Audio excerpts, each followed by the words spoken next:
কুলপি থানার অন্তর্গত নিশ্চিন্তপুর বাজার এলাকায় দুটি সারের দোকান সহ একটি কামারশালা দোকানে দুঃসাহসিক চুরির ঘটনা ঘটে।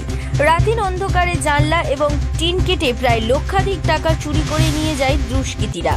যথারীতি দোকান বন্ধ করে আমরা সবাই বাড়ি গেছি। বাড়ি যাওয়ার পরে সকালবেলা 6টার সময় এসে দোকান খোলা হয়েছে। খোলার পর দেখা যাচ্ছে পরপর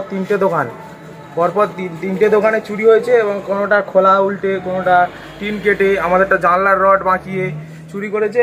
যা ক্যাশের যত টাকা ছিল পুরোটাই শূন্য করে দিয়ে গেছে, একদম কোনো টাকাই নেই। প্লাস এই সব যে কাগজপত্রগুলো পড়ে আছে দেখছেন, এগুলো একদম কোন কাগজ কি নিয়ে গেছে সেটাও বুঝতে পারছি না। এখন সব কিছু দেখলে মানে বুঝতে পারবো। আচ্ছা, কত টাকা ক্ষতি হয়েছে এরকম মনে করছেন? আমাদের প্রায় 20-30 হাজার টাকার মতো ছিল। আচ্ছা, আমাকে একজন ফোন করলো উপর থেকে, যারা দেখতে পেয়েছে মাতবার, যে দাদা তোমার টিন কেটেছে। আমি সকাল সকাল এসে দোকানে এসে দেখলাম শাটার খুলে আমার ক্যাশপত্র এবং যত কাগজপত্র ছিল ওই একটুকুনি জায়গা সব কিছু ঘাঁটা এবং কোনো খুচরো বা টাকা পয়সা কিছুই রাখেনি, সব চলে গেছে। আচ্ছা, আনুমানিক কি ক্ষতি হয়েছে? আনুমানিক আমার যা থাকে কোম্পানিতে পেমেন্ট দিতে হয় বলে টাকা আলাদা আলাদা করা থাকে, প্রায় 50 থেকে 60,000 টাকার মতন আমার চুরি হয়ে গেছে।